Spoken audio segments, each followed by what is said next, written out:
At Sprint, our priority is keeping our customers, employees, and communities safe. During these uncertain times, get the great service you expect without leaving the safety of your home. Shop at Sprint.com for our best new phone deals, like the amazing iPhone 11. Lease it for just $15 a month when you switch. Stay healthy and go to Sprint.com today. iPhone 11 64 gigabyte, $15 per month after 14/17 monthly credit. Apply within 2 bills. Requires new line of service, 18-month lease, and approved credit. If you cancel early, remaining balance due. Offering coverage not available everywhere. $30 activation fee. Taxes and restrictions apply.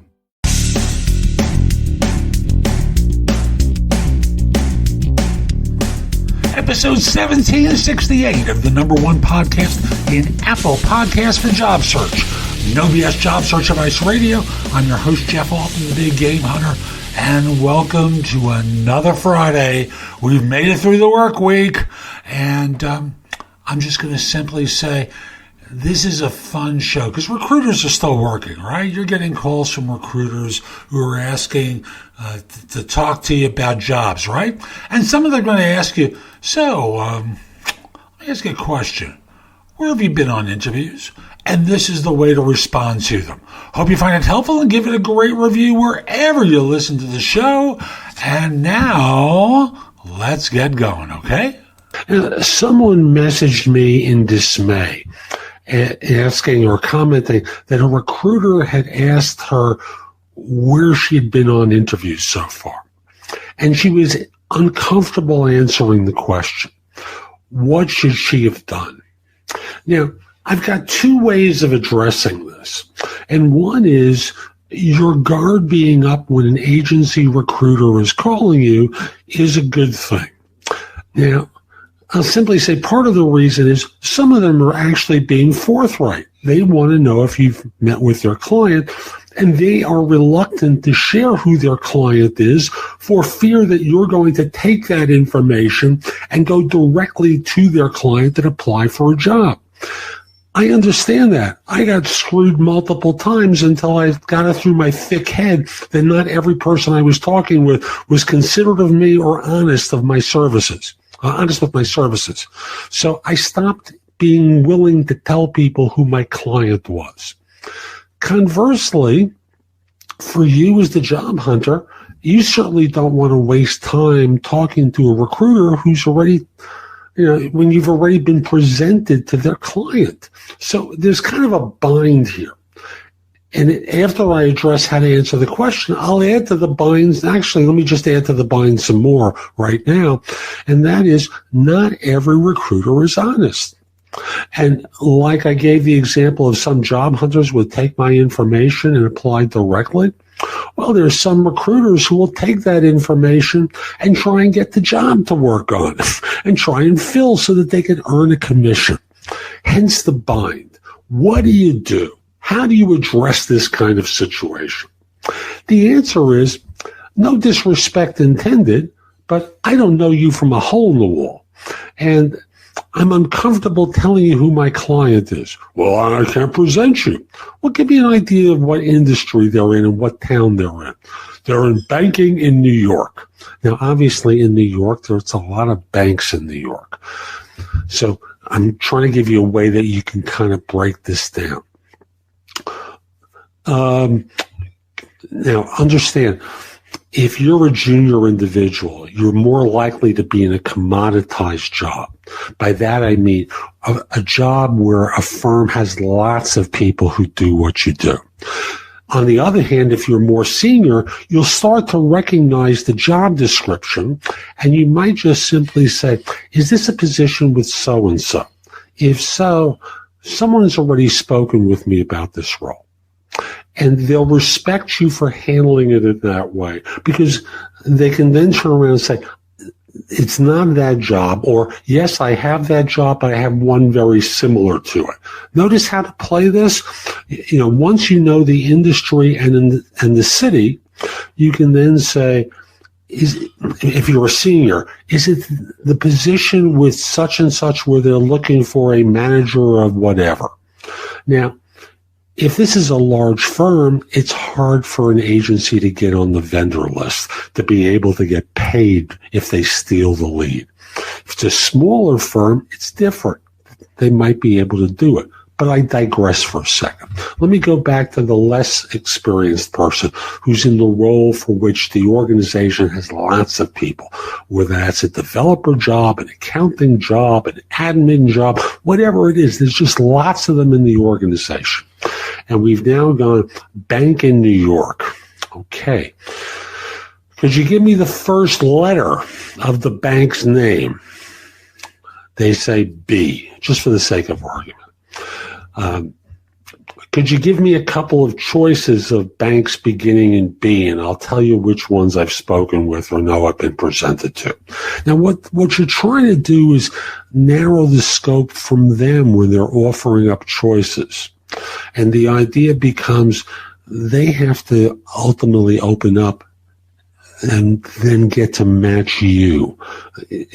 At the point you're playing the guessing game with them, where you're asking them to do this kind of stuff, be honest if that's a firm that you've been presented to or a recruiter spoken with you about. Why? This is probably a contingency recruiter. As such, they're only paid if they refer you and that you get hired. If you've already been presented, the likelihood is that they won't be able to get the interview for you anyway. It's a waste of their time and effort. It's pointless. There's no benefit to you. All you do is screwing them out of time, which is the only thing that they have, the time to work on these job leads. So the way to play it is if you're senior, you identify where you've been presented after you've narrowed the scope of possibility. For the junior individual, you're looking at it from the standpoint of, okay, we've got the industry in the city, and I use the New York example. First initial of the firm, B. Okay, bank of what? Give me the next part of it. the next letter in that title, at which point they can say, no, it's not bank of whatever it is. It's the first letter is a B of this organization. Great. I haven't been presented to any firms in that with that already banks that begin with a B. And thus you've been able to respect one another, as uncomfortable as the dance is, but you've also avoided being risking the potential of being cheated. So that's today's show. I hope you found it helpful. And if you did, here are a few more ways to get information and advice from me. First of all, there's my website, which is thebiggamehunter.us. I have more than 8,000 blog posts there that you can watch, listen to, or read that will help you find your next job.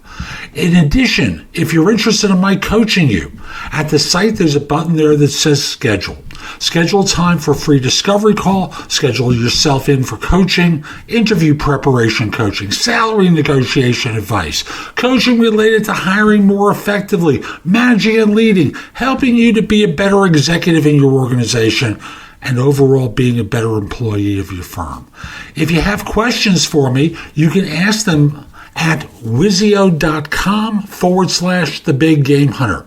That's WISIO.com/The Big Game Hunter. The price at Wizio is less than 1/3 of what I'm charging at my website. And I'm doing this because I want to benefit my subscribers here and on YouTube, and only you're going to know about it. You can also connect with me on LinkedIn at LinkedIn.com/IN/The Big Game Hunter. Mention that you watched or listened to my content. I like knowing I'm helping folks. Once we're connected, it's nice to hear from you. I'd love to hear from you from time to time about how I'm helping. You can also watch me on TV. Did you know that? If you have a Fire TV or a Fire Stick, download the Job Search TV app for Apple TV, Roku, Sony, Samsung, like 90 different TV platforms. You can watch me on either Zingo TV or BingeNetworks.tv. On YouTube, subscribe at JobSearchTV.com and have access to thousands of videos I've created. I'll be back tomorrow with more, and in the meantime, I hope you have a great day. Be great!